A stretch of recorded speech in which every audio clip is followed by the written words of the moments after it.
আমার বন্ধুগণ, সূরাতুল আহজাব আয়াত নাম্বার কত? সবাই বলি সূরাটার নাম সূরাতুল আহজাব আয়াত নাম্বার 40। আল্লাহ রাব্বুল আলামিন বলেন, মা কানা মুহাম্মাদুন আবা আহাদিম মির রিজালিকুম ওয়ালাকিন রাসূলুল্লাহি ওয়া খাতামান নাবিয়্যিন ওয়া কানা আল্লাহু বিকুল্লি শাইইন আলীমা। আমার বন্ধুগণ, এই আয়াতে কারিমা কেন নাজিল হলো? নাজিল হওয়ার উপলক্ষ, নাজিল হওয়ার কারণ, এটাকে বলা হয় শানে নুজুল।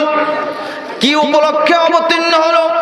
বিশ্বনবী হযরত মুহাম্মদুর রাসূলুল্লাহ সাল্লাল্লাহু আলাইহি ওয়াসাল্লামের একজন পালক পুত্র ছিল, তাকে বলা হতো যায়েদ ইবনে হারেসা। হযরত যায়েদ ইবনে হারেসা শৈশবকালে তার মায়ের সাথে বেড়ানোর জন্য বের হয়েছিল। পথের মধ্যে একটা ডাকাত দল তার মায়ের কাছ থেকে তাকে ছিনিয়ে নিয়ে গেল, ছিনিয়ে নিয়ে বাজারে উঠালো, সেই হারেসাকে বিক্রি করে দিল। হযরত যায়েদ ইবনে হারেসা, যায়েদ ইবনে হারেসা অত্যন্ত সম্ভ্রান্ত পরিবারের একটা সন্তান ছিল। হারেসার পুত্র যায়েদকে বাজারের মধ্যে গোলাম হিসেবে বিক্রি করে দিল।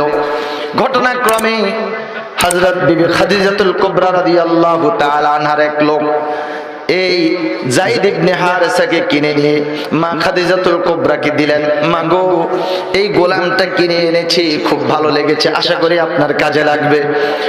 হযরত খাদিজাতুল কুবরা রাদিয়াল্লাহু তাআলা আনহার কাছে যায়েদ ইবনে হারেসা রইল। এরই মাঝে বিশ্বনবী হযরত মুহাম্মদুর রাসূলুল্লাহ সাল্লাল্লাহু আলাইহি ওয়াসাল্লামের সাথে খাদিজা রাদিয়াল্লাহু তাআলা আনহার বিবাহ হয়। বিয়ের পর খাদিজা রাদিয়াল্লাহু তাআলা আনহা সেই বালক যায়েদ ইবনে হারেসাকে খেদমতের জন্য দিয়ে দিলেন। হুজুর পাক সাল্লাল্লাহু আলাইহি ওয়াসাল্লাম তাকে অত্যন্ত আদর করেন, সোহাগ করেন, মনে হয় যেন নিজের সন্তান, ঠিক সেইভাবে লালন পালন করছেন। আমার বন্ধুগণ, যায়েদ ইবনে হারেসার এলাকা থেকে কিছু সংখ্যক লোক কাবা শরীফ তওয়াফ করার জন্য আসছিল, হজ করার জন্য আসছিল। তখনকার সময় হজ আমাদের শরীয়তে যেইভাবে হজ সেইভাবে ছিল না। হযরত ইব্রাহিম আলাইহিস সালাম থেকে হজ চালু হয়েছে। এখনো আমরা মুসলমানেরা যখন হজ করতে যাই, হজের অধিকাংশ কার্যক্রমগুলো হযরত ইব্রাহিম আলাইহিস সালামের শিখানো পদ্ধতি। সুবহানাল্লাহ। আমার বন্ধুগণ, হজের মধ্যে আসছিল কিছু সংখ্যক লোক, এর মধ্যে কয়েকজনে যায়েদ ইবনে হারেসাকে দেখে চিনে ফেলেছে। খবর নিল সে কোথায় থাকে, কার কাছে থাকে। এই লোকগুলো বাড়িতে গিয়ে যায়েদ ইবনে হারেসার বাবা হারেসাকে জানায় দিল, হারেসা, তোমার পুত্র যায়েদ হারিয়ে গিয়েছে, কিন্তু আমরা ঠিকানা নিয়ে এসেছি মক্কার আব্দুল্লাহর পুত্র মুহাম্মাদের কাছে আছে, মুহাম্মদ ইবনে আব্দুল্লাহর কাছে আছে। এবার যদি তুমি পেতে চাও তুমি সেখানে চলে যাও। এবার হারেসা চলে আসলেন আরো কয়েকজন লোক নিয়ে, খোঁজা শুরু করলেন মুহাম্মদ ইবনে আব্দুল্লাহর বাড়িটা কোথায়। সন্ধান পেলেন, হুজুর পাক সাল্লাল্লাহু আলাইহি ওয়াসাল্লামের খেদমতে গেলেন, গিয়ে বললেন, ও মুহাম্মদ, আমরা সবাই বলি সাল্লাল্লাহু আলাইহি ওয়াসাল্লাম, আমরা জানতে পেরেছি, আমরা শুনেছি আপনার কাছে আমার প্রিয় পুত্র যায়েদ ইবনে হারেসা আপনার কাছে রয়েছে। যদি মেহেরবানি করে তাকে দিয়ে দেন, আপনি যা চান আমরা ঠিক তাই দিয়ে দেব। হুজুর পাক সাল্লাল্লাহু আলাইহি ওয়াসাল্লাম যায়েদকে ডাকলেন, যায়েদ, তোমার বাবা এসেছেন তোমাকে নেয়ার জন্য। যায়েদ ইবনে হারেসা বাবাকে দেখলেন, চিনতে পেরেছেন, বাবাও ছেলেকে চিনতে পেরেছেন। এখন বাপ বেটা দুইজনের মধ্যে কথোপকথন। বাবা বলে, ও আমার প্রিয় ছেলে যায়েদ, তুমি আমাদের সাথে চলো। যায়েদ বলে, আল্লাহর কসম খেয়ে বলছি, আমি এমন একজন ব্যক্তির কাছে লালিত পালিত হচ্ছি, তিনি আমাকে এত আদর সোহাগ করে লালন পালন করেন, ওনাকে ছেড়ে আমার পক্ষে যাওয়া সম্ভব নয়, আমি ওনাকে অত্যন্ত মহব্বত করি। তখন রাসূল করিম সাল্লাল্লাহু আলাইহি ওয়াসাল্লাম বললেন, যেহেতু যায়েদ ইবনে হারেসা আপনাদের সাথে যেতে চাচ্ছে না, অতএব তাকে নিবেন না, ও আমার কাছেই থাকুক। হারেসা বললেন, তাহলে ঠিক আছে, আমরা মাঝে মধ্যে এসে যায়েদকে দেখে যাব। যায়েদ কিন্তু সম্ভ্রান্ত পরিবারের সন্তান ছিল, সে মূলত গোলাম ছিল না। আমার বন্ধুগণ, হুজুরে পাক সাল্লাল্লাহু আলাইহি ওয়াসাল্লাম তাকে সন্তানের মতো লালন পালন করতেন। যায়েদ ইবনে হারেসা রাসূল সাল্লাল্লাহু আলাইহি ওয়াসাল্লামের কাছে রইলেন। এরই মাঝে বিশ্বনবী হযরত মুহাম্মদ রাসূলুল্লাহ সাল্লাল্লাহু আলাইহি ওয়াসাল্লাম নবুয়ত লাভ করলেন, নবী হয়ে গেলেন। সুবহানাল্লাহ বলেন। মেয়েটাকে আমাদের নবীজি সাল্লাল্লাহু আলাইহি ওয়াসাল্লাম উম্মি বলে সম্বোধন করতেন কেন, আর কি সেই কাহিনী? আমাদের নবীর পিতা আব্দুল্লাহ একদিন মক্কার বাজারে গিয়েছিলেন কিছু কেনাকাটা করার জন্য। এক জায়গায় তিনি দেখলেন এক লোক কিছু দাসদাসী নিয়ে রাস্তার পাশে দাঁড়িয়ে বিক্রি করছে। আব্দুল্লাহ দেখলেন সেখানে দাঁড়িয়ে আছে একটা ছোট্ট 9 বছরের কালো আফ্রিকান আবিসিনিয়ান মেয়ে। মেয়েটাকে দেখে আব্দুল্লাহর অনেক মায়া হলো। একটু রুগ্ন, হালকা পাতলা, কিন্তু কেমন মায়াবী এবং অসহায় দৃষ্টি নিয়ে তাকিয়ে আছে। তিনি ভাবলেন, ঘরে আমেনা একা থাকে, মেয়েটা পাশে থাকলে তার সঙ্গী হবে। এই ভেবে তিনি মেয়েটিকে কিনে ফেললেন।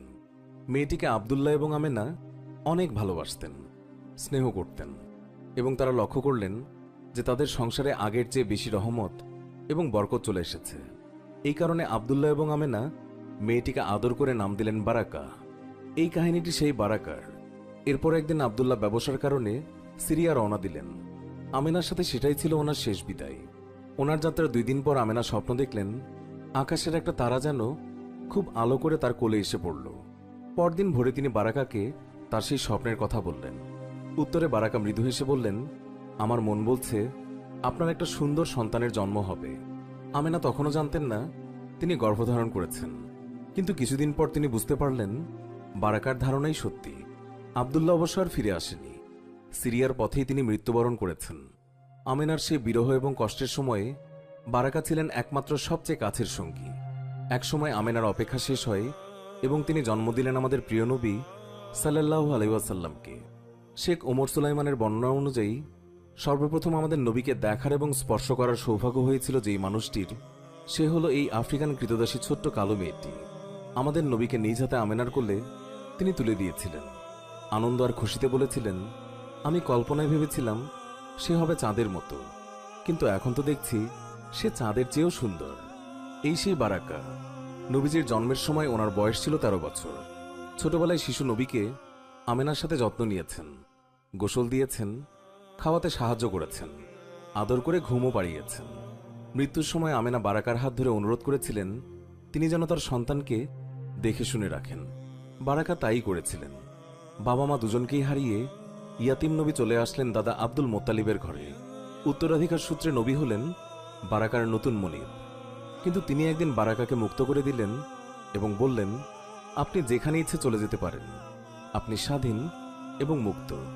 সেই শিশুকাল থেকেই নবী এই কৃতদাস প্রথাকে তিনি দূর করতে চেয়েছিলেন। বারাকা নবীকে ছেড়ে কোনোভাবেই যেতে রাজি হলেন না। তিনি রয়ে গেলেন, মায়ের ছায়া হয়ে পাশে থেকে গেলেন। এমনকি নবীজির দাদা ওনাকে বিয়ে দেওয়ার জন্য বেশ কয়েকবার চেষ্টাও করেছিলেন, কিন্তু তিনি কিছুতেই রাজি হলেন না। ওনার একই কথা, আমি আমেনাকে কথা দিয়েছি, আমি কোথাও যাব না। এরপর একদিন খাদিজা রাদিয়াল্লাহু তাআলা আনহার সঙ্গে নবীজি সাল্লাল্লাহু আলাইহি ওয়াসাল্লামের বিয়ে হলো। বিয়ের দিন রাসূলুল্লাহ সাল্লাল্লাহু আলাইহি ওয়াসাল্লাম খাদিজা রাদিয়াল্লাহু তাআলা আনহার সঙ্গে বারাকাকে পরিচয় করিয়ে দিলেন। তিনি বললেন, ইনি হলেন আমার মায়ের পর আরেক মা। বিয়ের পর রাসূলুল্লাহ সাল্লাল্লাহু আলাইহি ওয়াসাল্লাম একদিন বারাকাকে ডেকে বললেন, উম্মি, আমাকে দেখাশোনা করার জন্য এখন খাদিজা আছেন, আপনাকে এখন বিয়ে করতেই হবে। নবীজি ওনাকে উম্মি ডাকতেন। উম্মি অর্থ মা। হিজরত করে মক্কা থেকে এসে মদিনায় পৌঁছেছিলেন। তখন এই সাহাবী তার বাসায় মহানবী সাল্লাল্লাহু আলাইহি সাল্লামকে থাকতে দিয়েছিলেন। সাল্লাল্লাহু আলাইহি সাল্লাম সাহাবী আবু আইয়ুব রাদিয়াল্লাহু তাআলা আনহুর বাড়িতে অবস্থান করেছিলেন প্রায় 7 মাস। এক সময় সেই খোলা ময়দানে রাসূল পাক সাল্লাল্লাহু আলাইহি সাল্লামের মসজিদ নির্মাণ কাজ সম্পন্ন হয়ে গেল, যেখানে এসে উটনি বসেছিল। এরপর তিনি চলে গেলেন সেই কামরাগুলোতে যা মসজিদের পাশে নির্মাণ করা হয়েছিল তার ও তার স্ত্রীদের জন্য, যার ফলে এবার তিনি হয়ে গেলেন আবু আইয়ুব আনসারী রাদিয়াল্লাহু তাআলা আনহু এর প্রতিবেশী। কি চমৎকার দুই প্রতিবেশী! আবু আইয়ুব আনসারী রাদিয়াল্লাহু তাআলা আনহু রাসূল পাক সাল্লাল্লাহু আলাইহি সাল্লামকে এত বেশি ভালোবাসতেন যে ভালোবাসা তার হৃদয় ও বিবেকের দাবিকেও অতিক্রম করেছিল। আবার রাসূল সাল্লাল্লাহু আলাইহি সাল্লাম নিজেও আবু আইয়ুব রাদিয়াল্লাহু তাআলা আনহুকে এত ভালোবাসতেন যা তাদের পরস্পরের মাঝে লৌকিকতাকে দূর করে দিয়েছিল, এবং সেই ভালোবাসার কারণেই তিনি আবু আইয়ুবের বাড়িকে নিজের বাড়ির মতোই মনে করতেন। সাহাবী আব্দুল্লাহ ইবনে আব্বাস রাদিয়াল্লাহু তাআলা আনহু বর্ণনা করেন, প্রচণ্ড গ্রীষ্মের এক দুপুরে আবু বকর রাদিয়াল্লাহু তাআলা আনহু বাড়ি থেকে বের হয়ে চলে এলেন মসজিদে নববীতে। ওমর রাদিয়াল্লাহু তাআলা আনহু তাকে জিজ্ঞেস করলেন, হে আবু বকর, এমন অসময়ে বাড়ি থেকে বের হওয়ার উদ্দেশ্য কি? আবু বকর রাদিয়াল্লাহু তাআলা আনহু বললেন, প্রচণ্ড ক্ষুধার কষ্টে বাড়িতে থাকা দায় হয়ে পড়েছিল। এ কথা শুনে ওমর রাদিয়াল্লাহু তাআলা আনহু বললেন, আল্লাহর কসম, আমিও একই কারণে বের হয়েছি। তাদের দুজনের এই কথাবার্তার মাঝে ঘর থেকে বের হয়ে এলেন রাসূল পাক সাল্লাল্লাহু আলাইহি ওয়াসাল্লাম, এবং তিনি তাদেরকে জিজ্ঞেস করলেন, এই অসময়ে কে তোমাদের ঘর থেকে বের করে আনলো? তারা বলল, আল্লাহর কসম, তীব্র ক্ষুধার যন্ত্রণায় আমাদের বের করে এনেছে। প্রিয় নবী সাল্লাল্লাহু আলাইহি সাল্লাম বললেন, আল্লাহর কসম, আমারও তো একই অবস্থা। প্রচণ্ড ক্ষুধা আমাকেও ঘর থেকে বের করে এনেছে। এক কাজ করো, তোমরা দুজনেই আমার সঙ্গে এসো। তারা উভয় রাসূল পাক সাল্লাল্লাহু আলাইহি সাল্লামের সঙ্গী হলেন। এরপর একসঙ্গে সকলে গিয়ে আবু আইয়ুব আনসারী রাদিয়াল্লাহু তাআলা আনহুর দরজায় হাজির হলেন। আবু আইয়ুব রাদিয়াল্লাহু তাআলা আনহুর অভ্যাস ছিল প্রতিদিনই তিনি রাসূল পাক সাল্লাল্লাহু আলাইহি সাল্লামের জন্য খাবার প্রস্তুত করে রাখতেন। অপেক্ষা করে করে শেষ সময়ে যখন নিশ্চিত হতেন যে আজ তিনি আসবেন না, তখন সেই খাবার পরিবারের সকলে মিলে খেয়ে ফেলতেন। যখন তারা তিনজন দরজায় পৌঁছালেন, আবু আইয়ুব রাদিয়াল্লাহু তাআলা আনহুর আম্মাজান তাদের অভ্যর্থনা জানিয়ে বললেন, আল্লাহর নবী ও তার সঙ্গীদের সকলকেই শুভেচ্ছা ও স্বাগতম। রাসূল পাক সাল্লাল্লাহু আলাইহি সাল্লাম বললেন, আবু আইয়ুব কোথায়? আবু আইয়ুব রাদিয়াল্লাহু তাআলা আনহু নিকটেই তার খেজুর বাগানে কাজ করছিলেন। তিনি রাসূলের আওয়াজ শুনে ছুটতে ছুটতে সেখানে হাজির হয়ে বললেন, আল্লাহর প্রিয় রাসূল ও তার সঙ্গীদের সকলকেই স্বাগতম। এরপর তিনি আরো বললেন, ইয়া রাসূলুল্লাহ, ইতপূর্বে আর কখনো আপনি এমন সময়ে আসেননি, যে কারণে আমি আগে থেকেই আপনার খেদমতে হাজির থাকতে পারিনি। প্রিয় নবী সাল্লাল্লাহু আলাইহি সাল্লাম তার ওজর কবুল করে বললেন, তুমি ঠিকই বলেছ, এমন অসময়ে তোমার বাড়িতে আর কখনো আসা হয়নি। আবু আইয়ুব আনসারী রাদিয়াল্লাহু তাআলা আনহু ইতোমধ্যে তাদের চেহারায় ক্ষুধার কষ্ট পড়তে পারলেন।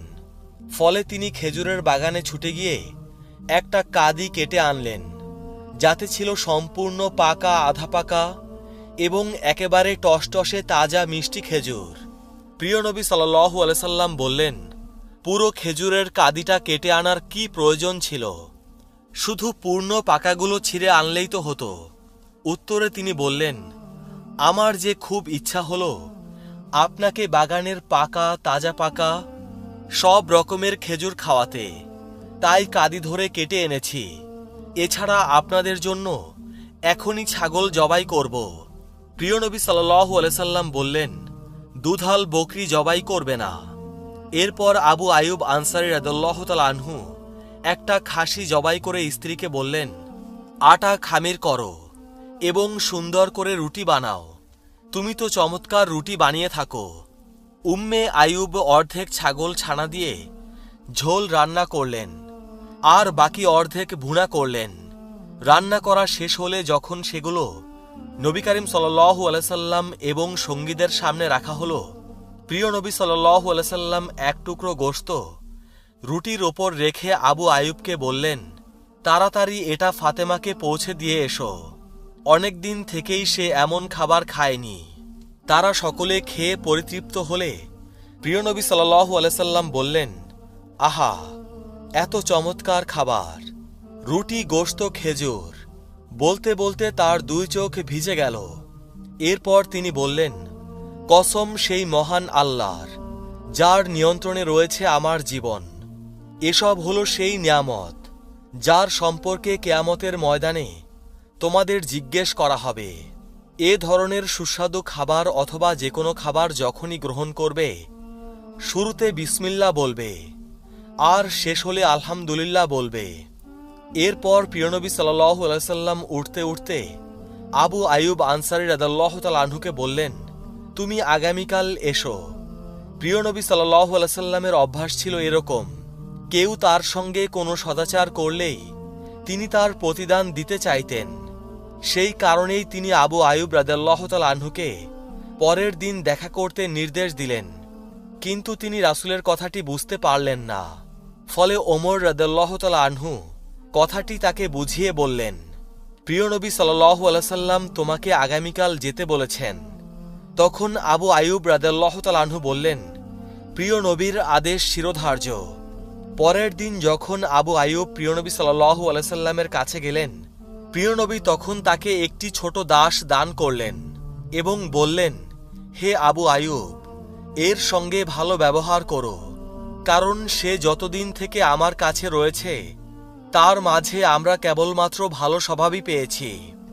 আবু আইয়ুব আল আনসারী রাদিয়াল্লাহু তাআলা আনহু কিশোর দাসটিকে নিজ বাড়িতে নিয়ে এলেন।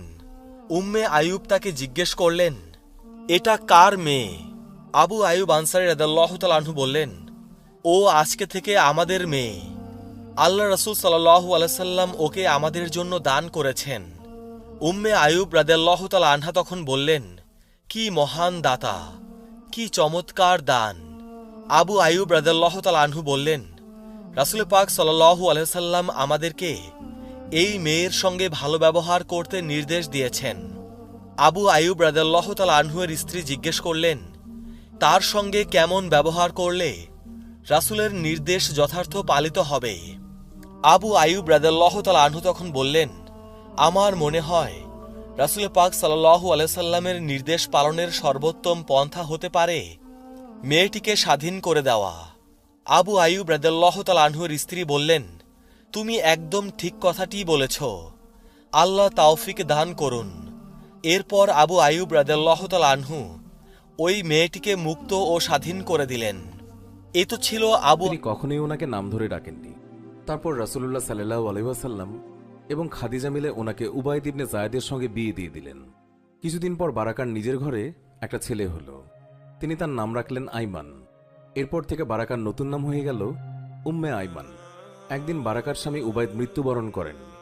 নবীজি গিয়ে আইমান এবং বারাকাকে সাথে করে নিজের বাড়িতে নিয়ে আসেন এবং সেখানেই তাদেরকে থাকতে দিলেন। কিছুদিন যাওয়ার পর নবীজি একদিন বেশ কয়েকজন সাহাবাকে ডেকে বললেন, আমি একজন নারীকে জানি যার কোনো সম্পদ নেই, বয়স্ক এবং সাথে একটা ইয়াতিম সন্তান আছে, কিন্তু তিনি জান্নাতি। তোমাদের মাঝে কেউ কি একজন আছো যে জান্নাতি নারীকে বিয়ে করতে চাও? এই কথা শুনে যায়েদ ইবনে হারিসা রাদিয়াল্লাহু তাআলা আনহু নবীজির কাছে এসে বিয়ের প্রস্তাব দিলেন। নবীজি উম্মে আইমানের সঙ্গে কথা বলে বিয়ের আয়োজন করলেন। বিয়ের দিন রাসূলুল্লাহ সাল্লাল্লাহু আলাইহি ওয়াসাল্লাম যায়েদকে বুকে জড়িয়ে ধরে আনন্দ এবং ভালোবাসায় এবং কান্না জড়িত কণ্ঠে বললেন, তুমি কাকে বিয়ে করেছ জানো যায়েদ? হ্যাঁ, উম্মে আইমানকে। যায়েদের উত্তর। নবীজি বললেন, না, তুমি বিয়ে করেছ আমার মাকে। সাহাবীরা বলতেন, নবী হযরত মুহাম্মদ সাল্লাল্লাহু আলাইহি সাল্লাম ইরশাদ করেন, আমার মা তিনজন। প্রথমে আমার গর্ভধারিণী মা বিবি আমেনা, দ্বিতীয় দুধমাতা হালিমাতুস সাদিয়া এবং তৃতীয় মা হচ্ছেন হযরত বারাকা রাদিয়াল্লাহু তাআলা আনহা। আল্লাহর বছর বয়সে নবী করিম সাল্লাল্লাহু আলাইহি সাল্লাম নবুয়ত লাভের পর খাজিদাতুল কুবরা প্রথম মুসলমান হন এবং হযরত আইমান রাদিয়াল্লাহু তাআলা আনহা দ্বিতীয় মুসলমান হন। হযরত উম্মে আইমানের সন্তান ওসামা রাদিয়াল্লাহু তাআলা আনহাকে প্রিয় নবী হযরত মুহাম্মদ সাল্লাল্লাহু আলাইহি সাল্লাম অনেক ভালোবাসতেন। আল কাসা নামক উটের পিঠে চড়িয়ে ওসামা রাদিয়াল্লাহু তাআলা আনহুকে নিয়ে নবী করিম সাল্লাল্লাহু আলাইহি সাল্লাম অনেক জায়গায় ঘুরে বেড়াতেন। কেউ জিজ্ঞেস করলে আমাদের প্রিয় নবী হযরত মুহাম্মদ সাল্লাল্লাহু আলাইহি সাল্লাম বলতেন, এ আমার ছোট ভাই ওসামা। জনগণ বলতেন, হে নবী, আমরা তো জানতাম আপনার কোনো ভাই নেই। উত্তরে নবী সাল্লাল্লাহু আলাইহি সাল্লাম বলতেন, হ্যাঁ, তোমাদের কথাও ঠিক। উম্মে আইমান আমার মাতৃস্থানীয় আর তার গর্ভজাত সন্তান আমার ভাই। নবী পরিবারের সাথে উম্মে আইমানও মদিনায় হিজরত করেছিলেন। রাসূলুল্লাহ সাল্লাল্লাহু আলাইহি ওয়াসাল্লামকে খাওয়া নিয়ে কখনোই জোর করা যেত না। উনি সেটা অপছন্দ করতেন। কিন্তু উম্মে আইমান একমাত্র নারী যিনি রাসূলুল্লাহ সাল্লাল্লাহু আলাইহি ওয়াসাল্লামকে খাবার দিয়ে খাও খাও বলে তাড়া দিতেন, আর খাওয়া শেষ না হওয়া পর্যন্ত তিনি পাশেই বসে থাকতেন। নবীজি মৃদু হেসে চুপচাপ খেয়ে নিতেন। নবীজি সাল্লাল্লাহু আলাইহি ওয়াসাল্লাম ওনার দুধমাতা হালিমাকে দেখলে যেমন করে নিজের গায়ের চাদর খুলে বিছিয়ে তার উপর হালিমাকে বসতে দিতেন, ঠিক তেমনি মদিনায় হিজরতের পর দীর্ঘ যাত্রা শেষে উম্মে আইমান যখন ক্লান্ত হয়ে পড়েছিলেন, নবীজি ওনার গায়ের চাদরের একটা অংশ পানিতে ভিজিয়ে উম্মে আইমানের মুখের ঘাম এবং ধুলোবালি নিজ হাতে মুছে দিয়েছিলেন এবং বলেছিলেন, উম্মি, জান্নাতে আপনার এইরকম কোনোই কষ্ট হবে না। নবীজি মৃত্যুর আগে সাহাবীদেরকে অনেক কিছুই বলে গিয়েছিলেন। এইসব কথার মধ্যে একটা ছিল উম্মে আইমানের কথা। তিনি বলেছিলেন, তোমরা উম্মে আইমানের যত্ন নেবে। তিনি আমার মায়ের মতো। তিনি একমাত্র নারী যিনি আমাকে জন্ম থেকে শেষ পর্যন্ত দেখেছেন। তিনি আমার পরিবারের একমাত্র সদস্য যিনি সারা জীবন আমার পাশে ছিলেন। সাহাবীরা সেই কথা রেখেছিলেন। গায়ের রং নয়, একসময়ের কোনো কৃতদাসী নয়, তার পরিচয় তিনি যে নবীর আরেক মা। মায়ের মতোই তারা এই বৃদ্ধা নারীকে ভালোবেসে আগলে রেখেছিলেন। ঘটনাটির উল্লেখ রয়েছে ইবনে হিশাম ও শেখ সুলাইমানের বইটিতে, যার শিরোনাম হচ্ছে women who cared for ever. প্রিয় দর্শক, হারেসা যখন যৌবনে পদার্পণ করলেন, শুনতেছেন তো আপনারা, কাহিনী শুরু হচ্ছে এবার। যায়েদ বিন হারেসা যখন যৌবনে পদার্পণ করলেন, তখন নবী করিম সাল্লাল্লাহু আলাইহি ওয়াসাল্লাম চিন্তা করলেন যায়েদকে এখন বিয়ে দেওয়া দরকার, কিন্তু কার সাথে বিয়ে দিবেন? চিন্তা করে ঠিক করলেন যে নবীজি তার আপন ফুফাতো বোন জায়নাব বিনতে জাহাশের সাথে যায়েদ বিন হারেসা বিয়ে দিবেন। এই জন্য নবীজি জায়নাব বিনতে জাহাশের কাছে প্রস্তাব দিলেন। জায়নাব বিনতে জাহাশ এই প্রস্তাবকে প্রত্যাখ্যান করলেন, কারণ জায়নাব বিনতে জাহাশ ছিলেন উচ্চ বংশের একজন নারী, উচ্চ বংশের একজন মেয়ে। আর অপরদিকে যায়েদ বিন হারেসা ছিলেন একজন আজাদপ্রাপ্ত গোলাম, আজাদপ্রাপ্ত দাস। এই জন্য তিনি জায়েদের সাথে বিয়ে হওয়াকে মেনে নিতে পারলেন না। যখন জায়নাব বিনতে জাহাশ এই প্রপোজকে ফিরিয়ে দিলেন, নবীজি তখন তার ফুফাতো ভাই অর্থাৎ জায়নাব বিনতে জাহাশের ভাই আব্দুল্লাহ ইবনে জাহাশের কাছে প্রস্তাব দিলেন যে তোমার বোনকে তো চাচ্ছিলাম আমার পালক পুত্র যায়েদ বিন হারেসার সাথে বিয়ে দিতে। আব্দুল্লাহ ইবনে জাহাশও এই প্রস্তাব মানলেন না। তিনি বললেন, না, আপনার পালক পুত্র সে তো হলো একজন আজাদপ্রাপ্ত গোলাম, তার সাথে আমার বোনের বিয়ে দিব না। যখন ভাই বোন দুজনের কেউই রাজি হলেন না, তখন আয়াত নাজিল করলেন কে? দেখেন কেমন বিয়ে, যেই বিয়ের ব্যাপারে সরাসরি আল্লাহর তরফ থেকে আয়াত নাজিল হয়েছে। সুবহানাল্লাহ।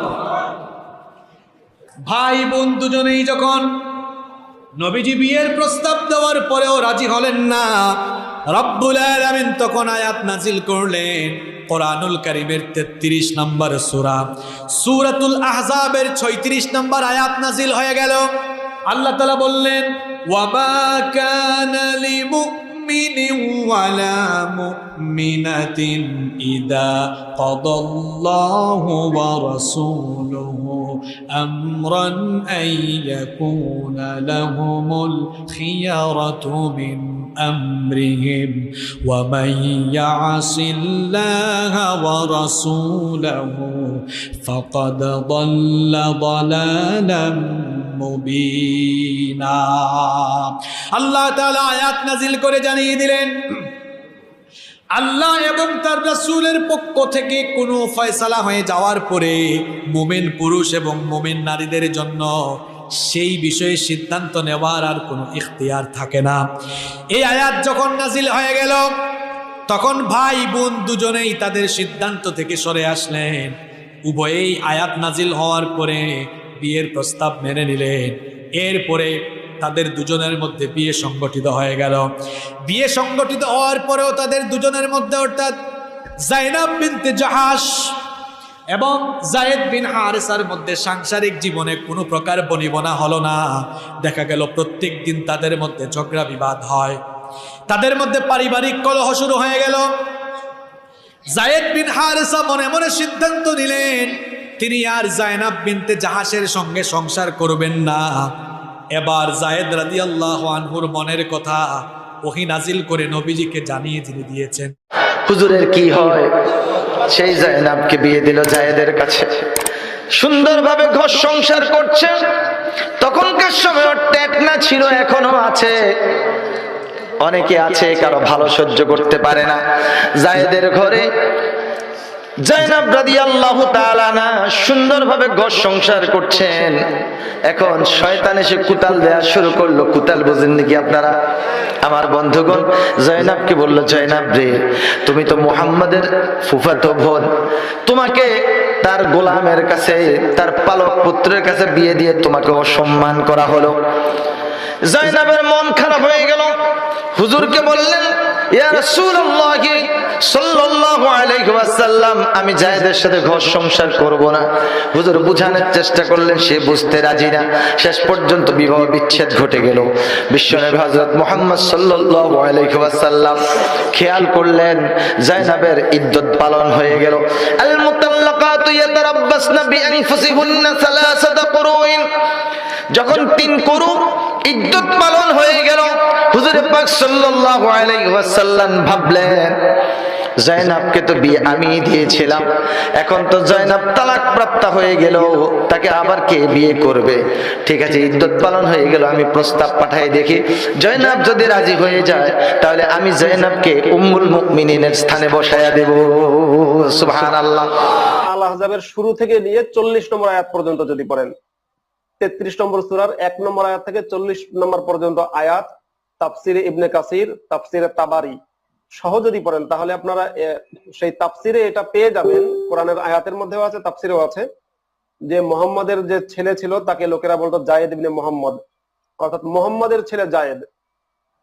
এরপরে সেই জায়েদ মুহাম্মদকে বাবা ডাকতো, আব্বা ডাকতো।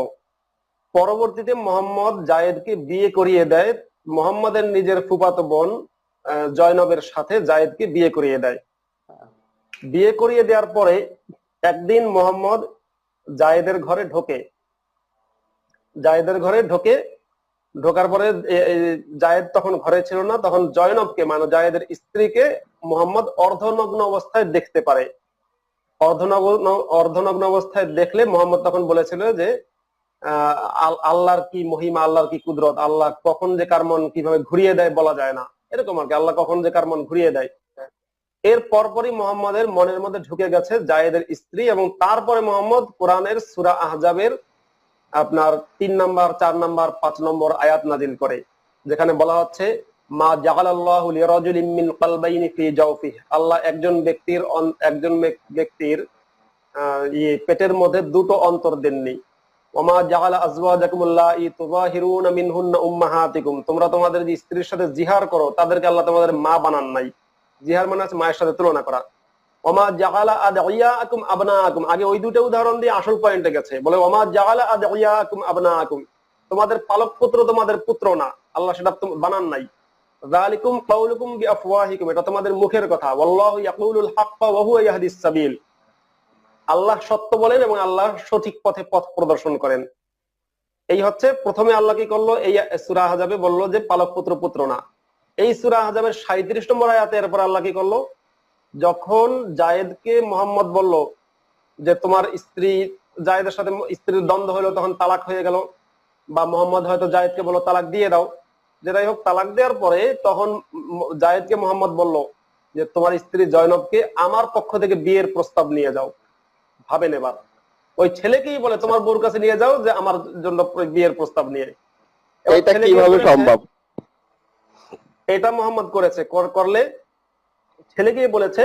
তখন বউ বলেছে, ওই জয়নব যে মুহাম্মাদের এই পুত্রবধূ জয়নব, সে ভাবলো যে বুইরা লোকের সাথে বিয়ে বসে লাভ নাই, হয়তো বা মনে মনে এটা ভেবেছে। তখন সে করলো কি, সে মুহাম্মাদের সাথে চালাকি করার চেষ্টা করলো। সে বলল যে আমি একটু ইস্তেখারার নামাজ পড়ে নেই। ইস্তেখারার নামাজ হচ্ছে যে আল্লাহর পক্ষ থেকে কোনো কিছু জানার জন্য, কোনো সিদ্ধান্ত জানার জন্য স্বপ্নের মাধ্যমে একটা নামাজ পড়া।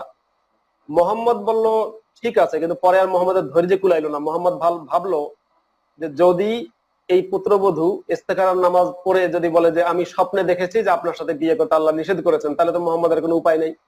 তখন মুহাম্মাদের ওই ইস্তেখারা নামাজ পড়তে ধৈর্য ধরেনি, হয়তো তাৎক্ষণিকই মুহাম্মাদের শরীরের মধ্যে জ্বালাতন শুরু হয়ে গেছে যে না, এই শিকার হাতছাড়া করা যাবে না। তখন সে সূরা আহজাবের 37 নম্বর আয়াত নাজিল করে, যে আয়াতের মধ্যে স্পষ্টই আছে যে মুহাম্মদ, মানে অনেক সময় মুসলমানরা বলে যে মোহাম্মদের মনের মধ্যে কোনো ইচ্ছা ছিল না, কোনো খায়েশ ছিল না, কোনো আগ্রহ ছিল না, কিন্তু আল্লাহ করিয়েছে। কিন্তু সূরা আহজাবের 37 নম্বর আয়াত, যেখানে বলা হচ্ছে ওয়াইদ তাকুলু লিল্লাযী আনআমাল্লাহু আলাইহি ওয়া আনআমতা আলাইহি আমসিক আলাইকা যাওজাকা ওয়াত্তাকিল্লাহা ওয়া তুখফি ফি নাফসিকা মাল্লাহু মুবদীহি ওয়া তাখশান নাস ওয়াল্লাহু আহাক্কু আন তাখশাহ ফালাম্মা ক্বাযা যাইদুম মিনহা ওয়াতারান যাওয়াজনাকাহা লিকাই লা ইয়াকুনা আলাল মুমিনিনা হারাজুন ফি আজওয়াজি আদইয়াইহিম ইযা ক্বাযাউ মিনহুন্না ওয়াতারা। বলা হচ্ছে মানে মোহাম্মদ যেহেতু সেই যুগের মোহাম্মদ তো আর এই যুগের কথা ভাবেনি যে এই যুগে নাস্তিকরা তার এত সমালোচনা করবে, যার কারণে সে মুখ ফসকে অনেক কথা নিজের সম্পর্কে বলে গেছে, নিজের ওই যে বলে যাকে বলে কি মানে আত্মস্বীকারোক্তি, মানে নিজের অপরাধের স্বীকারোক্তি নিজেই করে গেছে। বলা হচ্ছে যে বুঝতে না পারে, হ্যাঁ হ্যাঁ, বলা হচ্ছে ওয়াইদ তাকুলুল্লাযী আনআমাল্লাহু আলাইহি, যে যখন তুমি আল্লাহ যার উপর অনুগ্রহ করেছে, তুমি যার উপর অনুগ্রহ করেছো, যখন তাকে বলে, নামটা কিন্তু বলে নাই, ওই শুরুতে কিন্তু অনুগ্রহের খোঁটা দিয়েছে যে তোমার যে ছেলে পালক পুত্র তাকে, তার উপর তুমি অনুগ্রহ করেছো, আমি আল্লাহ তাকে অনুগ্রহ করেছি, আমিও তাকে অনেক কিছু দিয়েছি। খোঁটা দেওয়া মানে কি? খোঁটা দেওয়া মানে হচ্ছে একটা দেওয়া, এই তোরে এত উপকার করলাম, তুই তোর বউ আমাকে দিবি না কেন, এরকম একটা সাইকোলজিক্যাল আক্রমণ করা জায়েদকে, তা সেটা বললো। তারপরে মোহাম্মদ তাকে বলেছিল যে ওই মুখে, অনেক সময় আছে না মুখে মুখে মেকি বলে যে ভাই আমার ঘরে আইসেন, আসলে উদ্দেশ্য হচ্ছে আসা উদ্দেশ্য এমনি দেখা দরকার নাই, আসার দরকার নাই, জাস্ট ফর্মালিটি মেইনটেইন করা, এর একবারেই তাই। তো মোহাম্মদ জায়েদকে সেভাবে বলেছে বউটা তুই রেখে দে না, ছাড়া দরকার কি।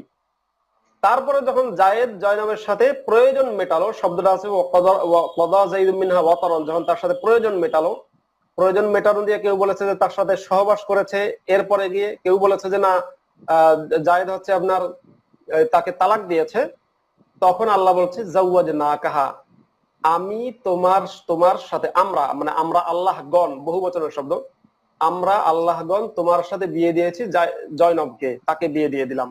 আল্লাহ আসমানের উপরে বসে বসে আল্লাহ ওখান থেকে বিয়ে পড়িয়েছে, আল্লাহ হচ্ছে মোল্লা, কাজী সাহেব বিয়ে পড়াই দিল ওখান থেকে।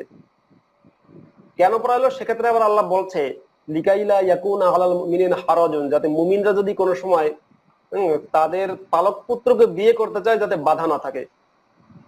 তাহলে পালক পুত্রের বিধান যদি আল্লাহ বাদ দিয়ে দেয়, তাহলে আবার এই কথা কেন আসবে যে মুমিনরা তাদের পালক পুত্রের স্ত্রীকে বিয়ে করলে যাতে বিয়ে করতে কোনো বাধা যাতে না থাকে, সেজন্য আমি তুমি মোহাম্মদকে দিয়ে এই কামটা করাই নিলাম, এটা একটা প্রশ্ন।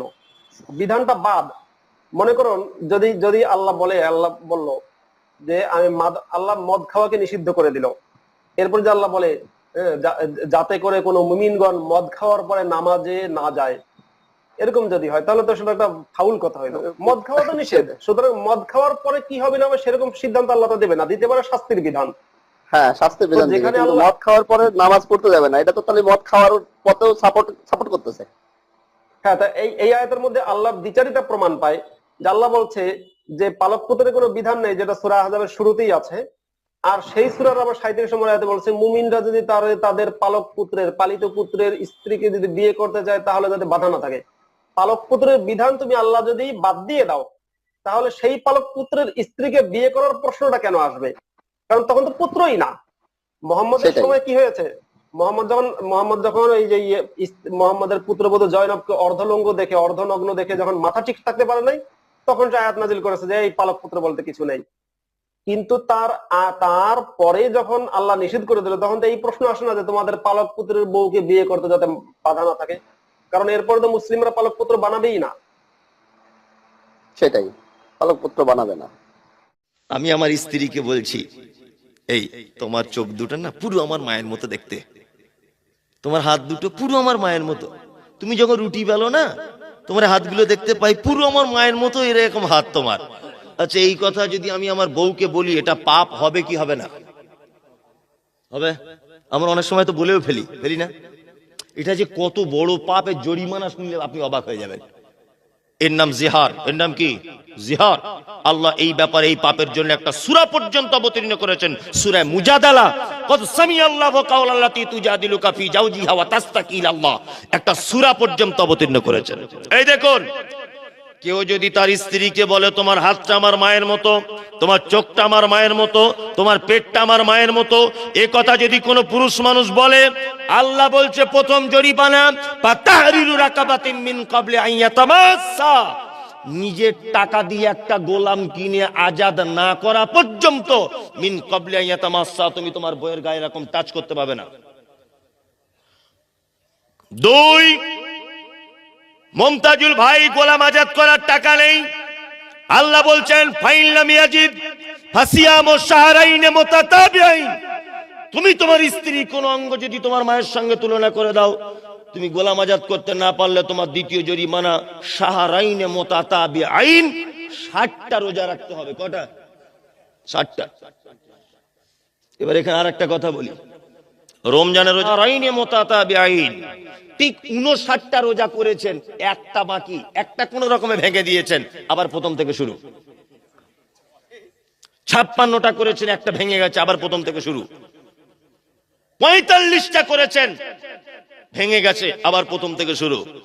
58টা করে ভেঙে গেছে, আবার প্রথমে 1 নম্বর থেকে শুরু। এর নাম শাহরাইনে মুতাতাবিআইন। এখানে সব আলেমরা বসে আছে। তার মানে জরিমানা কেমন শেষ হবে সারা জীবনে? হ্যাঁ, শেষ হবে না।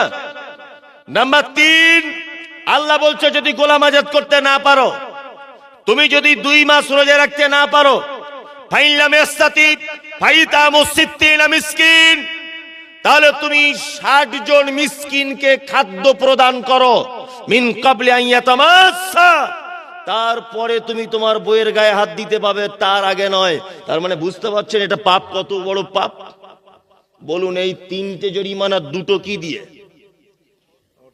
অর্থ দিয়ে। 2টো কি দিয়ে? অর্থ দিয়ে। প্রথমে গোলাম আজাদ করতে গেলে টাকা লাগবে, 2 60 জন মিসকিন খাওয়াতে গেলে টাকা লাগবে না? টাকা লাগবে কি লাগবে না? লাগবে। তার মানে বোঝা যাচ্ছে পবিত্র আল কোরআনে যত জায়গায় জরিমানার কথা বলা হয়েছে, প্রত্যেক জায়গাতে জরিমানা হিসাবে দানের কথা আল্লাহ উল্লেখ করেছেন। কি বললাম বুঝলেন? চলুন। আল্লাহ প্রস্তাব পাঠানোর পর জায়নাব প্রস্তাব গ্রহণ করলেন। হুজুর পাক সাল্লাল্লাহু আলাইহি ওয়াসাল্লামের সাথে হযরত জায়নাব রাদিয়াল্লাহু তাআলা আনহার বিয়ে হয়ে গেল। তিনি উম্মুল মুমিনিনের মর্যাদা পেয়ে গেলেন, ঈমানদারদের মুমিনদের মায়ের মর্যাদা পেয়ে গেলেন। সুবহানাল্লাহ। যখন হুজুরের সাথে জায়নাব রাদিয়াল্লাহু তাআলা আনহার বিয়ে হয়ে গেল, এবার কাফের মুশরিকরা চতুর্দিকে রটাই দিল, কথা উঠাই দিল, মুহাম্মদ নিজের পুত্রবধূকে বিয়ে করেছে। পুত্রবধূকে বিয়ে করা কি জায়েজ আছে নাকি? হুজুরের নামে তোহমত। এখন আল্লাহ পাক নিজেই সেই তোহমতকে খণ্ডন করে জানিয়ে দিয়েছেন, মা কানা মুহাম্মাদুন আবা আহাদিম মির রিজালিকুম ولكن رسول الله وخاتم النبيين وكان الله بكل شيء عليما الله أكبر ما كان محمد أبا من رجالكم মুহাম্মদ সাল্লাল্লাহু আলাইহি ওয়াসাল্লাম কোন পুরুষের বাবা নয়।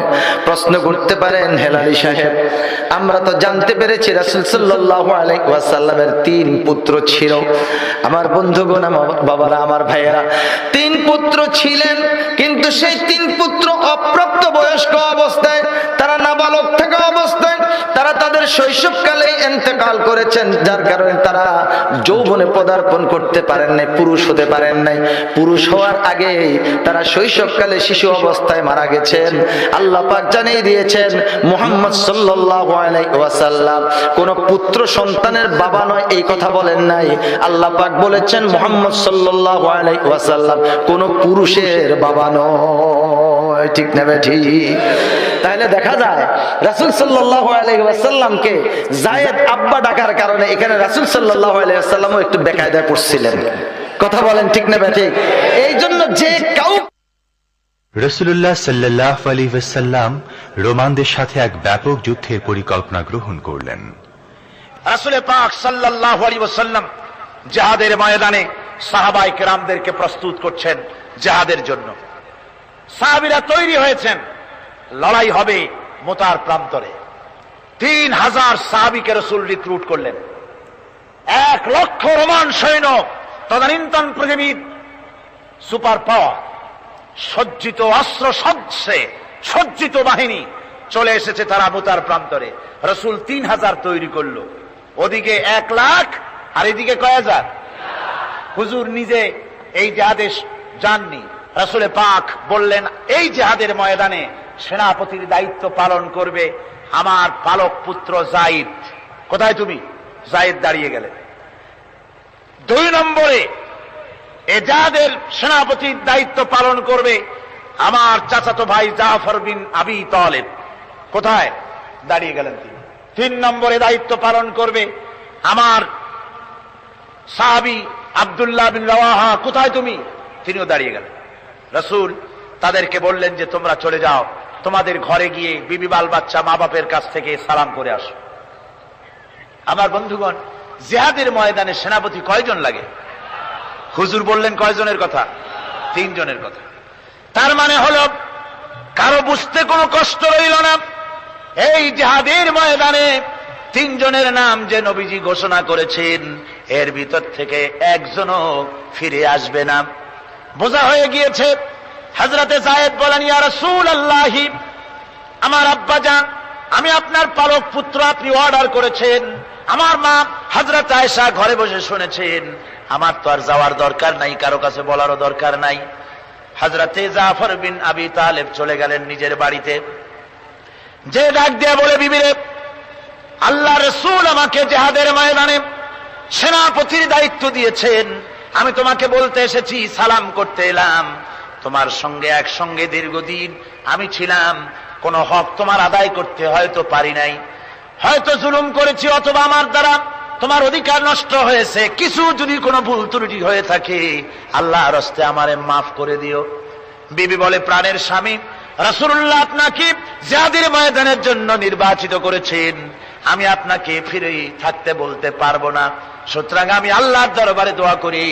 স্ত্রী হাত তুলে বলেন, রব্বুল আলামিন, আমার প্রাণের স্বামী জাফরকে জিহাদের ময়দান থেকে গাজী বানায়া আমার ঘরের ভিতরে তুমি তাকে দয়া করে ফিরাইয়া দিও। হযরতে জাফর তরবারির উল্টা পিঠ দিয়া স্ত্রীর হাতের উপরে মৃদু আঘাত করলেন আর বললেন, বিবিরে, উল্টা দোয়া করো না, উল্টা দোয়া তোমার আল্লাহর দরবারে কবুল হবে না। যেহেতু নবীজি আমার নাম 2 নম্বরে ঘোষণা করেছেন, আমার আগেও একজন আছে, পরেও আর একজন আছে। ও বিবি, নির্ঘাত ওই মুতার প্রান্তরে আমি শহীদ হয়ে যাব, জনমের মতো দেখা করতে আসলাম, এই জীবনে তোমার সাথে আমার আর দেখা হবে না। আমার বন্ধুগণ, হযরতে জাফরের স্ত্রী কাঁদতেছেন, বিবি বাচ্চাগুলা কান্দে। হযরতে জাফর বলেন, বিবিরে, এই বাচ্চাগুলি রেখে গেলাম, যেই রাস্তায় আমি জীবন দিতে যাচ্ছি এই রাস্তায় আমার ছেলেগুলোকে তুমি তৈরি করবে। সালাম করে তিনি চললেন। বিবি কাঁটা কবুতরের মতো জমিনে ছটফট করতেছে, কাঁদতেছি, আর পিছনে পিছনে ছোট্ট ছোট্ট ছেলে মেয়েগুলি আব্বা আব্বা বলে চিৎকার মেরে দৌড়াতেছি। হযরতে জাফর একবারও পিছনের দিকে তাকায় দেখলেন না কারা কান্দে। হযরতে আব্দুল্লাহ বিন রাওয়াহা তিনি চলে গেলেন বাড়িতে। হযরতে আব্দুল্লাহ বিন রাওয়াহা বাড়িতে গিয়ে, সেই রাত্র ছিল তার বাসর সজ্জা, ফুল সজ্জার রাত ছিল, নতুন বিবাহ করেছেন। বাড়িতে গিয়া শোনেন বিবি কোরআনে কারীম তেলাওয়াত করতেছেন। হযরতে আব্দুল্লাহ বলেন রুমের বাইরে দাঁড়িয়ে, বিবিরে, আমি তোমার স্বামী আব্দুল্লাহ এসেছি, আমার সালাম নাও, কোরআন পড়া একটু বন্ধ করো। রাসূলুল্লাহ আমাকে জিহাদের সেনাপতি বানিয়েছেন, আমি জিহাদে যেতেছি, নতুন বিবাহ হলো, কোনো হক তোমার আদায় করতে পারি নাই, তুমি আমাকে মাফ করে দিও, আল্লাহর হস্তে আমার উপর কোনো দাবি রেখো না। বিবি বলে, প্রাণের স্বামী, কোনদিন আপনাকে দেখি নাই, কোন রকম একটু দেখেছি, আর আমি মদিনার এক সুন্দরী মেয়ে, আপনি আমাকে ভালো করে দেখলেন না। আমার প্রাণের স্বামী, একবার আপনি ঘরে আসেন। স্বামী বলে, ওগো স্ত্রী, ঘরের ভিতরে আমি যাব না, ঘরের ভিতরে গেলে বলে তোমাকে দেখলে আমার মনের ভিতরে প্রেম ডাকবে, তোমার প্রতি আমার ভালোবাসা জন্মাবে, আমি ঘরের ভিতরে ঢুকতে চাই না। স্ত্রী বলে, প্রাণের স্বামী, ঘরের ভিতরে যদি আসেন, আল্লাহর কসম আমি কোনো প্রেম নিবেদন করব না, আমি শুধু প্রাণ ভরে আপনার চেহারাটা একটা বার আমি শুধু দেখে রাখতে চাই, যাতে করে কিয়ামতের দিন লক্ষ কোটি কোটি মানুষের ভেতরে আপনাকে আমি স্বামী বলে যেন চিনে নিতে পারি।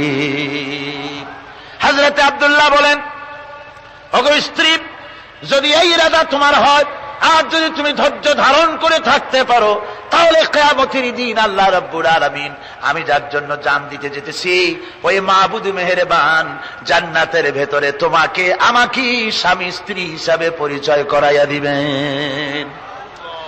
3000 সৈন্য নিয়ে সাহাবায়ে কেরাম আর এই সেনাপতি সব চললেন। মুতার প্রান্তরে লড়াই হলো। এই লড়াইয়ের ময়দানে হযরতে যায়েদ অনেকগুলি কাফির সৈন্যকে জাহান্নামে পাঠিয়ে দিয়ে তিনি নিজেও শহীদ হয়ে গেলেন। এবার জাফর হাতে তরবারি আর এক হাতে ঝান্ডা নিয়ে এগোচ্ছেন সামনের দিকে। কাফেরেরা হযরত জাফরকে ঘিরে ফেলে দিল। আমার বন্ধুগণ, কাফেরেরা ঘিরে ধরে তরবারির আঘাত করলো জাফরের ডান হাতে। ডান হাত কেটে ঝুলে পড়লো। হযরত জাফর এবার বাম হাতে তরবারি উঁচু করে ধরেছেন। এবার বাম হাতে কোপ দিল ওরা।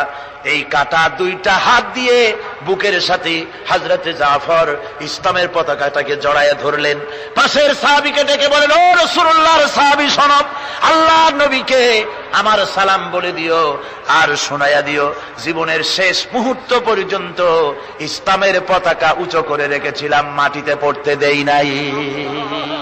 আমার মনে হয় আমি এখন শহীদ হয়ে যাব, যেহেতু আমি এখন আমার নাকের ভিতরে আল্লাহর জান্নাতের সুঘ্রাণ পেতেছি। হযরতে জাফর শহীদ হয়ে গেলেন। হযরতে আব্দুল্লাহ বিন রাওয়াহা, হযরতে আবু উবাইদা দুজনে মিলে ছুটলেন ঝান্ডা ধরার জন্য। ওনারা বলেন, এগিয়ে গিয়ে দেখি সামনের পরে দূরে পতাকা উঠতেছে। ভাবলাম আমরা যাওয়ার আগে ইসলামের পতাকা কে ধারণ করলো। কাছে গিয়ে দেখি হযরতে জাফরের ডান হাত কাটা, বাম হাত কাটা, দুইটা পা কাটা, দেহটা একদিকে পড়ে আছে আর শুধু মাথাটা এক পাশে পড়ে থেকে ইসলামের পতাকা কামড়ায় ধরে উঁচু করে রেখে দিয়েছেন। আমার বন্ধুগণ, হযরতে আবু উবাইদা বলেন, আমি হযরতে সাদের, হযরতে জাফরের হাত পা মাথা মস্তক একত্রিত করে তার পা থেকে শুরু করে মাথা পর্যন্ত চুমা খাইলাম। তাকে জানাজা করে দাফন করে রাখলাম কবরের ভিতরে। রাতের বেলায় স্বপ্নে দেখি হযরতে জাফর আল্লাহর জান্নাতের ভিতরে ফেরেশতাদের সঙ্গে উড়ে বেড়াতেছেন। আমি জিজ্ঞেস করলাম, ও জাফর, আল্লাহ তোমার সাথে কি ব্যবহার করেছেন? হযরতে জাফর বলেছেন, ওগো আবু উবাইদা, আল্লাহ রাব্বুল আলামিন আমাকে বলেছেন, জাফর রে, আমি তোমার শাহাদাতে খুশি হয়েছি, তুমি আমার কাছে আর কি চাও? হযরতে জাফর বলেন, আয় আল্লাহ পাক, কিচ্ছু চাই না, শুধু একটা দাবি, দুনিয়ায় তুমি মেহেরবানি করে আমাকে পাঠায়া দাও আর একবার যদি যেতে পারি, তাহলে তোমার দুনিয়ার বুকে তোমার দিন কায়েমের জন্য কাফেরদের বিরুদ্ধে লড়াই করে আমার জীবনটা আর একবার দিয়ে আসি। আমার বন্ধুগণের জন্য আল্লাহ রাসূল বলেছেন, হাদিস শরীফ এসেছে, আমার ইচ্ছে হয় জিহাদ করি, শহীদ হই, আবার যদি জিন্দা হই, আবার জিহাদ করি, শহীদ হই, আবার যদি জিন্দা হতে পারি তাহলে আবার জিহাদ করি, আবার শহীদ হই। যেহেতু শাহাদাতের মওতের মতো এত বড় মর্যাদা সম্পন্ন মওত আর পৃথিবীতে হতে পারে না। আমার ভাইরা, ইসলামের জন্য জান দেওয়ার জন্য, মাল দেওয়ার জন্য সাহাবায়ে কেরাম এভাবে প্রস্তুত ছিলেন। নিজেদের জীবন তারা আল্লাহর সামনে নজরানা পেশ করেছেন, শহীদ হয়েছেন, আল্লাহ দ্বীন কায়েমের জন্য তারা প্রচেষ্টা করেছেন। উম্মে আইমান পানির মশক পিঠে নিয়ে পিপাসার্ত মুসলিম মুজাহিদদের পানি পান করাতেন। মুসলিম সৈন্যগণ যখন ছত্রভঙ্গ হয়েছিল তখন উম্মে আইমান পালন করেছিলেন সাহসী এক সৈনিকের ভূমিকা। ওহদের যুদ্ধে হযরত উম্মে আইমানের শরীরে 26টি তীরের এবং 4টি তলোয়ারের আঘাত লেগেছিল। এরপর থেকে ইসলামের প্রতিটি যুদ্ধে উম্মে আইমান রাদিয়াল্লাহু তাআলা আনহা একজন সেবিকা হিসেবে যেতেন। বাইতুল মাল থেকে প্রিয় নবী সাল্লাল্লাহু আলাইহি সাল্লামের পরিবারবর্গ যে ভাতা পেতেন, সদস্য হিসাবে উম্মে আইমানকেও এক অংশ দেওয়া হতো। খাইবারের যুদ্ধের পর প্রিয় নবী সাল্লাল্লাহু আলাইহি সাল্লাম যে বাড়ি ভাগ পেয়েছিলেন তার একটা অংশ উম্মে আইমানকে হেবা স্বরূপ দান করেছিলেন। মুতা যুদ্ধ যখন অনুষ্ঠিত হয় তখন উম্মে আইমান রাদিয়াল্লাহু তাআলা আনহা দোয়া করেছিলেন, হে আল্লাহ, আমার স্বামীকে যুদ্ধের ময়দান থেকে সহিহ সালিমতে ফিরিয়ে এনো। ঠিক সেই মুহূর্তে স্বামী যায়েদ রাদিয়াল্লাহু তাআলা আনহু যুদ্ধের পোশাক পরা অবস্থায় হাজির হলেন। তলোয়ারের উল্টো দিক দিয়ে স্ত্রীর মোনাজাতরত হাত ঘুরিয়ে দিলেন আর বললেন, হতভাগা, নবীজির বিরুদ্ধে দোয়া করছো? তিনি ইরশাদ করলেন, আমি নাকি আর ফিরে আসব না? উম্মে আইমান রাদিয়াল্লাহু তাআলা আনহা কেঁদে দিয়ে বললেন, আমি তা জানতাম না। জানলে কখনো আল্লাহ ও তার রাসূলের ইচ্ছার বিপরীত দোয়া পূর্বেও করিনি, এখনো করতাম না, ভবিষ্যতেও করব না। আল্লাহর যা মঞ্জুর তাই হবে। এই যুদ্ধে উম্মে আইমানের স্বামী জায়েদ রাদিয়াল্লাহু তাআলা আনহু শহীদ হয়েছিলেন। বিদায় হজের সময়ে হযরত উম্মে আইমান প্রিয় নবী সাল্লাল্লাহু আলাইহি সাল্লামের সাথে ছিলেন। মক্কা বিজয়ের সময় পালক পুত্র ওসামাকে নবীজি সাল্লাল্লাহু আলাইহি সাল্লাম খাদেম হিসেবে পাঠিয়েছিলেন। একজন বলেছিলেন, তোমার একমাত্র পুত্র যদি কাফেরদের হাতে শহীদ হয়। উত্তেজিত হয়ে হযরত উম্মে আইমান জবাব দিলেন, আল্লাহর ইচ্ছে হলে শহীদ হবে, তাতে তোমার ও আমার কি করার আছে? আল্লাহ যদি আমাকে একটি সন্তান না দিয়ে 1000 সন্তান দিতেন, তাহলে প্রতিটি সন্তান আল্লাহ তার রাসূলের পথে কুরবান করে দিয়ে নিজেকে ধন্য মনে করতাম। হযরত উমরের শাহাদাতের 20 দিন মতান্তরে 5 থেকে 6 মাস পর উম্মে আইমান ইন্তেকাল করেন। হযরত উম্মে আইমান রাদিয়াল্লাহু তাআলা আনহা এর হাদিস বর্ণনা নির্ভরযোগ্য হিসেবে গণ্য করা হতো। রাসূল সাল্লাল্লাহু আলাইহি সাল্লামের ইন্তেকালে এতটাই মর্মাহত হলেন, তিনি প্রায়ই কান্নাকাটি করতেন। হযরত আবু বকর রাদিয়াল্লাহু তাআলা আনহু ও হযরত উমর রাদিয়াল্লাহু তাআলা আনহু তাকে সান্ত্বনা দিয়ে বলেন, রাসূল সাল্লাল্লাহু আলাইহি সাল্লাম সম্পর্কে আল্লাহ যা সিদ্ধান্ত করেছেন তাই তো উত্তম, সুতরাং এত কাঁদছ কেন? প্রত্যুত্তরে বারাকা রাদিয়াল্লাহু তাআলা আনহা বললেন, আমি এই জন্য কাঁদছি যে এখন থেকে ওহির বরকত দুনিয়া থেকে বিদায় হয়ে গেল। হযরত উমর রাদিয়াল্লাহু তাআলা আনহুর শাহাদাতের পর তার শোক মন্তব্য ছিল, আজ ইসলাম শহীদ হয়ে গেল। উম্মে আইমান